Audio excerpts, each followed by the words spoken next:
pessoal, vamos começar esse próximo vídeo. Em nome do Pai, do Filho e do Espírito Santo. Amém. São Miguel Arcanjo, defendei-nos no combate, sede o nosso refúgio contra as maldades e ciladas do demônio. Ordene-lhe Deus instantemente pedimos, e vós, príncipe da milícia celeste, pela virtude divina, precipitai ao inferno Satanás e a todos os espíritos malignos que andam pelo mundo para perder as almas. Amém. Ó Maria concebida sem pecado, rogai por nós que recorremos a vós. Em nome do Pai, do Filho, do Espírito Santo. Amém. Seguindo a sequência dos nossos vídeos sobre maçonaria, nesse vídeo eu gostaria de compartilhar com vocês o início da maçonaria aqui no Brasil, né? Porque a gente veio falando aí da maçonaria antes do Concílio Vaticano II, e esse início da maçonaria aqui e a questão religiosa que eu quero também trazer nesse vídeo, eu tenho que sintetizar bastante porque dá vontade de falar detalhes para vocês, mas eu acho que se vocês quiserem vocês podem pegar no livro.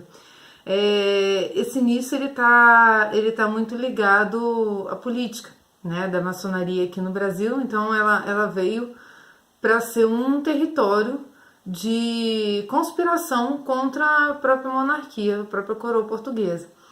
E a gente vai ver como maior exemplo disso o seminário de Olinda, né, em Pernambuco, que ele vamos dizer, ele veio vou pegar aqui o nome para vocês, que a minha memória é ótima, viu, gente? Toda hora eu tenho que olhar o livro porque realmente eu não lembro. Ela veio pelas mãos foi fundada por Dom Joaquim José da Cunha de Azeredo Coutinho, né, que é o primo do reitor da Universidade Regalista e Liberal de Coimbra, né? E Dom Joaquim José da Cunha Azeredo Coutinho também é regalista e maçom. O que isso quer dizer? Dentro do raciocínio iluminista, né, a divisão do Estado, da Igreja, o regalismo é aquele que vê a Igreja como a serviço do Estado, né? Não mais unida ao Estado, mas a Igreja sendo submetida, subjugada ao que o Estado quer, na verdade, a um sistema de poder. Então, na verdade, quando você pretende tirar a Igreja do cenário, pretende tirar a religião do cenário, né, principalmente a Igreja Católica, que é milenária e está acompanhando, vamos dizer, na Idade Média teve forte influência, né, sobre os governos e tudo. E você está observando que aquilo ali não é bom para um esquema de poder, porque o esquema de poder ele tem que ser permissivo, né? Ele não pode ser algo que vá criar conflitos religiosos ali dentro, então ele tem que ser algo bem amplo, que é o que a maçonaria faz. Ela cria um território, vamos dizer, entre aspas, neutro, para que todos ali com a mesma intenção possam se ajudar econômica ou politicamente, ou os dois, né? Para que ali possa ser um ambiente de até maquinação, projetos para determinado assunto que ali esteja querendo ser discutido, por isso que é secreta, né? É secreta porque os objetivos não podem ser frustrados. Então eles têm um planejamento, eles têm todo um andar da carruagem lá, que fica entre as quatro paredes lá da loja e, enfim, se te interessa que você participe e faça seus votos de ser fiel àquilo. Isso é o que a gente vê aí à luz do século XIX, que é o que a gente está falando aqui, né? Século XIX, XX, XXI, mas ela começou bem antes, como a gente já falou nos outros vídeos. Mas eu queria pegar aqui, principalmente, um traço importante da maçonaria do Brasil, né? Alguns se instalaram sob o Grande Oriente da França, o Grande Oriente de Portugal e algumas independentes. Então não existiu, vamos dizer, uma unidade entre elas. Então até então você pega uma linha e aquela linha fez alguma coisa que apareceu mais que as outras. É mais ou menos isso, mas todas fomentadas por, né, desde quando os pedreiros, que caiu, né, o tipo de construção que eles faziam, naquele período gótico, que a gente viu no vídeo anterior, e eles começaram a chamar a gente aristocratas, e aquilo começou a virar o quê? Uma efervescência cultural, diga-se também política, em que eram discutidos assuntos políticos, ou conspirados assuntos políticos, dependendo da loja, do interesse de cada loja. É o que eu tô falando, elas não são unas, não é como a igreja, que ela prega a mesma coisa. Se você for numa igreja lá no confim da Ásia, ela vai estar falando a mesma coisa que a igreja aqui no Brasil, né? Então, a gente sabe que não existe uma unidade de propósito. Então, isso também é uma coisa bem perigosa aí para você pensar muito bem. O seminário de Olinda, ele foi fundado em 1800, esse seminário que a gente está falando. E por ser regalista e maçom, é óbvio que Dom Joaquim José se serviu desse seminário para fazer acontecer as revoluções que, inclusive a independência do Brasil, que era, vamos dizer, na época lá do início do século XIX, aqui no Brasil, era o que se tensionava fazer, né? Com a presença depois de Dom Pedro I, que ficou aqui, né? José Bonifácio muito aos cuidados dele, cuidando, né? Muito parceiro dele, entre aspas, né? Porque depois eles têm até algumas, vamos dizer, algumas coisas assim que não se pegam muito bem, mas José Bonifácio que entronizou Dom Pedro na maçonaria. Então você vê que o propósito é esse. Por isso aqui a Universidade de Coimbra está tutelando esse seminário de Olinda, do qual faz parte até o Frei Caneca, conhecido Frei Caneca, né, da Revolução dos Padres, a revolução que aconteceu com o cunho de contestar o que ia para a coroa, né, os limites do que ia para a coroa, né, uma briga econômica que estava instalado no Rio de Janeiro naquela época. Então era uma coisa bem que entraram muitos sacerdotes e freis desse seminário. E esse seminário ele estava bem isolado, ele estava num lugar em que estava fora da rota do poder, né? Porque o Rio de Janeiro, a parte sudeste, sul-sudeste do país, não chegava, assim, não tinha um bispo ali, estava com uma vacância. Então, o bispo do Rio de Janeiro que tomava conta de lá. E eles enviavam, a Olinda foi uma cidade muito rica, né? Foi uma cidade que teve um grande prestígio nessa época do Brasil colônia, foi muito rica. E eles eram obrigados a enviar essa contribuição para a vida da coroa, para manter a coroa, vamos dizer, funcionando, né, vamos dizer, com luxo, com tudo. Então é meio que uma revolta sempre política.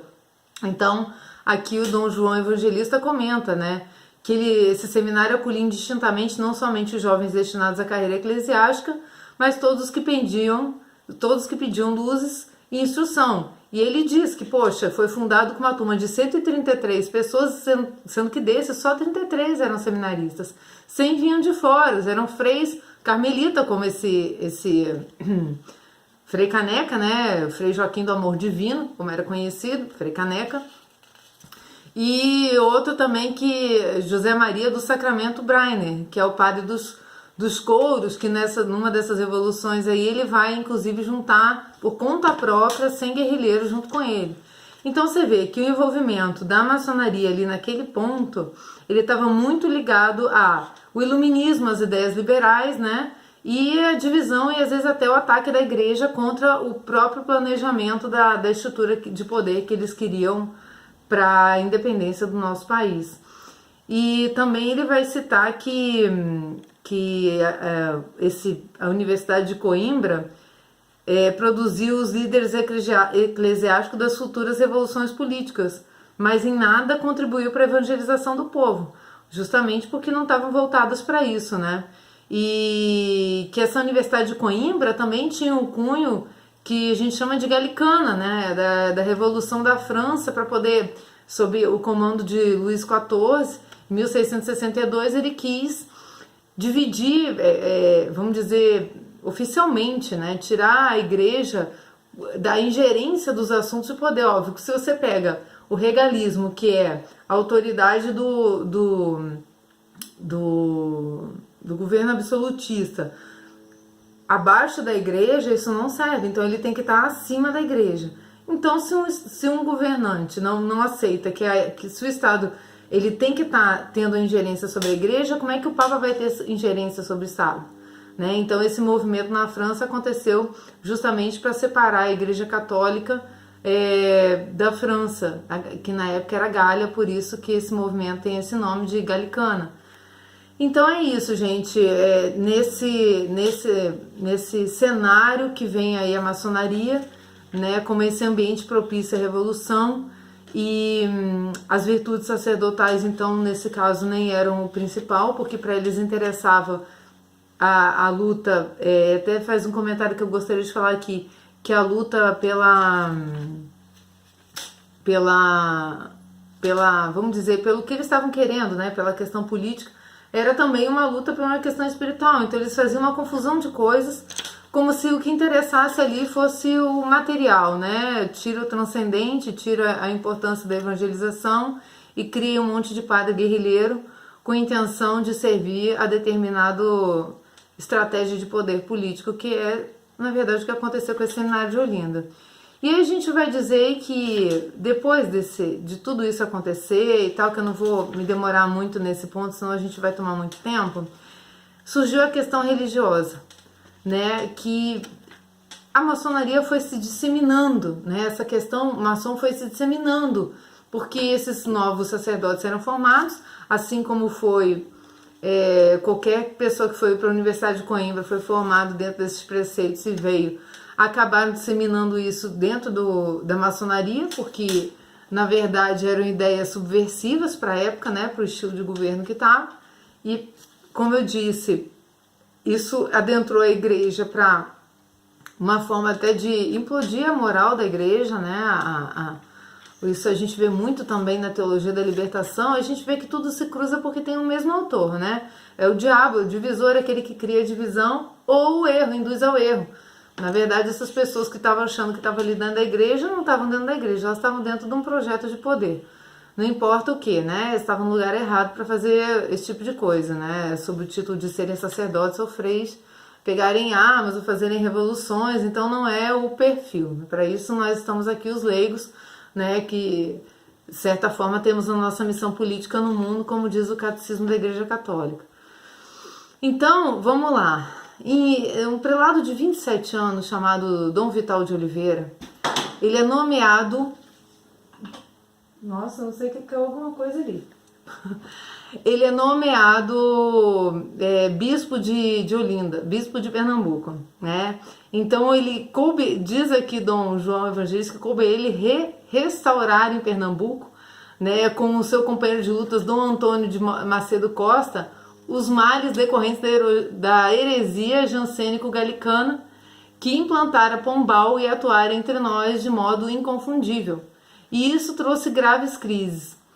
Mas ele remonta um pouco, né, que a primeira notícia que se tem da maçonaria aqui veio por José Bonifácio, né, vamos dizer oficialmente, né, que dirigiu em 1832 aos maçons de todo o mundo um manifesto, e comunicando que em 1801 foi instalada a primeira loja regular, simbólica regular, chamada Reunião, filiada ao Grande Oriente da França, que é aquele Grande Oriente que combate a religião, e a gente já viu isso no vídeo anterior, né, a maçonaria de origem latina, italiana, portuguesa, até italiana unida aos carbonários e tudo mais, né?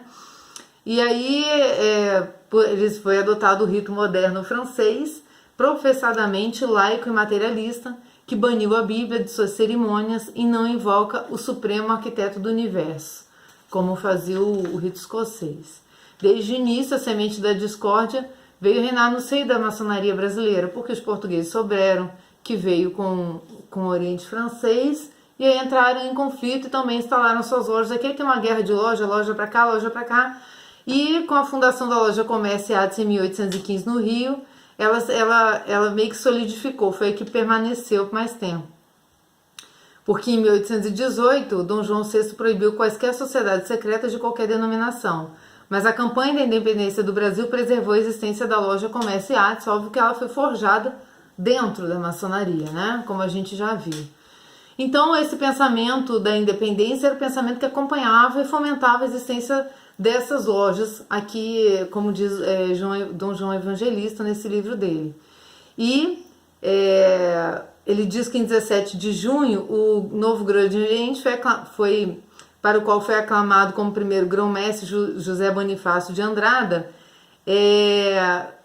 achou interessante para a maçonaria que o príncipe Dom Pedro se iniciasse na seita.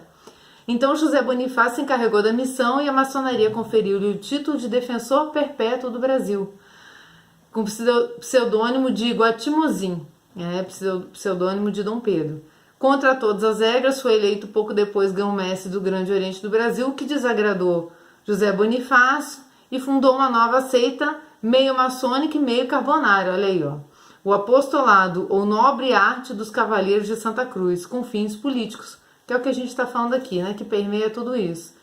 E aí a maçonaria foi se fortalecendo, ele vai contando a história, que veio para o rito francês, e que na primeira loja do rito escocês, antigo aceito, seguido hoje por mais de 90% da maçonaria brasileira, né, teve uma cisão, porque aí ela começa a ter um cunho mais, vamos dizer, religioso, assim, aquela religião relativista, óbvio, né, porque eles não têm a religião. E aí o que acontece? Apesar de serem, vamos dizer, lojas contrárias, a gente vai ver aqui que na questão religiosa elas se juntam. E a questão religiosa foi justamente quando o Dom Vital, que a gente citou aí anteriormente, ele entra como vamos dizer, o grande organizador dessa bagunça toda, né? Ele é um bispo de Olinda, ele vai ser bispo de Olinda aos 27 anos, em maio de 1872, ou seja, já tinha acontecido a independência. Acompanhado pelo bispo de Belém, que a gente citou, o Dom Antônio Macedo da Costa, né?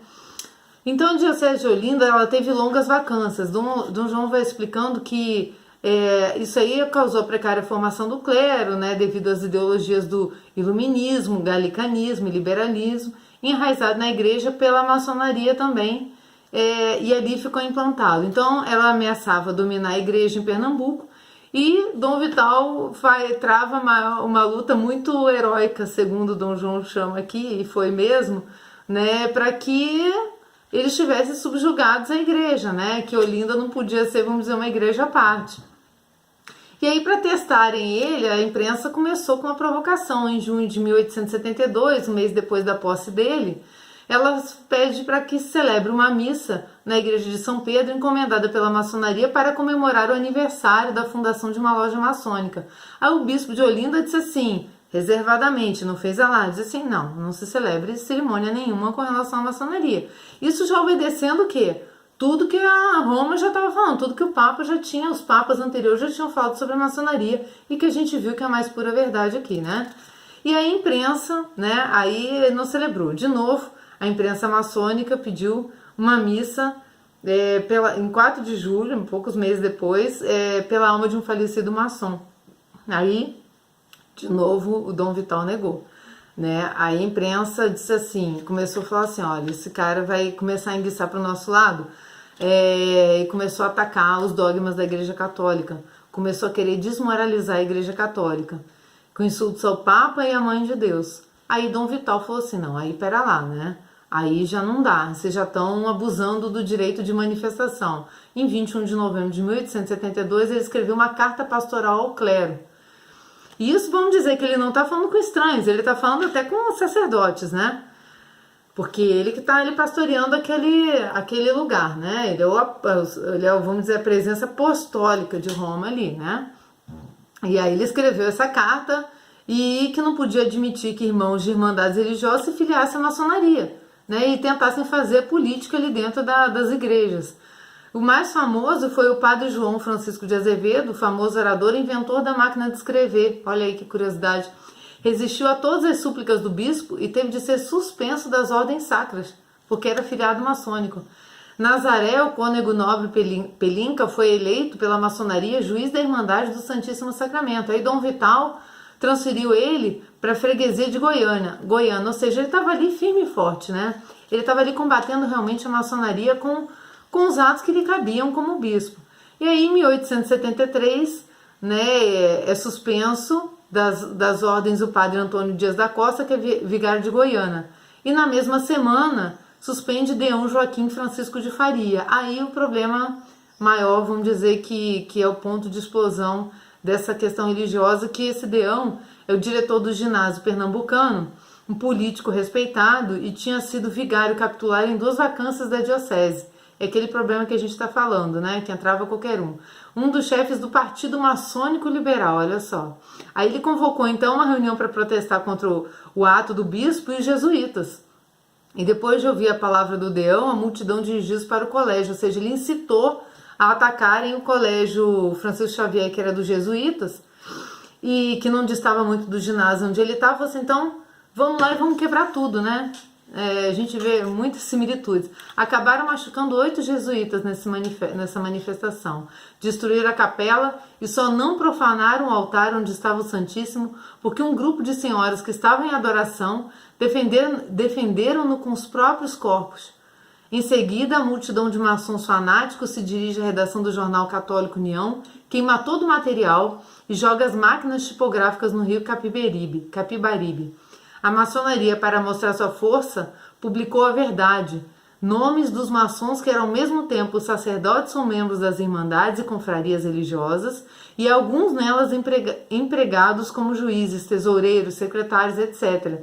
Aí, Dom Vital não podia mais dissimular e mandou as irmandades exortarem seus membros filiados à maçonaria para que abjurassem ou fossem eliminados no caso de pertinácia, ou seja, excomunhão, né? Como era o que mandava lá o cânon da época. Como não atendesse a nenhuma exortação e recalcitrassem contra as prescrições diocesanas, recorreu às penas canônicas, lançando interditos sobre a confraria de Soledade, do Santíssimo Sacramento e outras. Aí eles não toleram. Aí eles fazem um recurso à coroa contra o bispo e o governo imperial, né, que o chefe do Visconde de Rio Branco, grão-mestre do Grande Oriente, ou seja, um maçom, em 12 de junho de 1875, intimou o bispo de Olinda a levantar o interdito, e ele disse, não vou levantar o interdito, porque eu estou fazendo com poder a mim investido em Roma. Aí ele disse assim, não, aqui o poder em Roma não vigora, porque a gente não autorizou que esse poder entrasse aqui, né, no Brasil. E aí ele diz assim, não vou levantar. E na pastoral de 2 de fevereiro de 1873, ele negava a legitimidade do beneplácito, podendo por isso incorrer nas penas dos artigos 79 e 81 do Código Criminal, que puniam os que recorressem à cura romana ou nunciatura sem prévia licença do governo.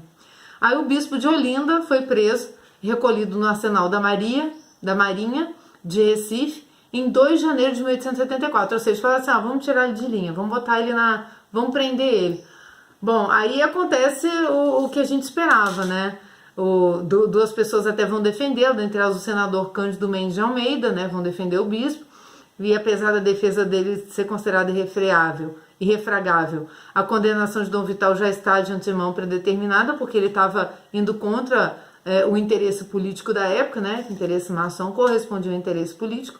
E do tribunal tinham sido afastados todos os juízes considerados católicos, ou seja, a sentença foi certa, ele foi preso, né, em Fortaleza, ele foi preso e depois ele foi comutado em prisão simples na Fortaleza de São João, no Rio de Janeiro, né?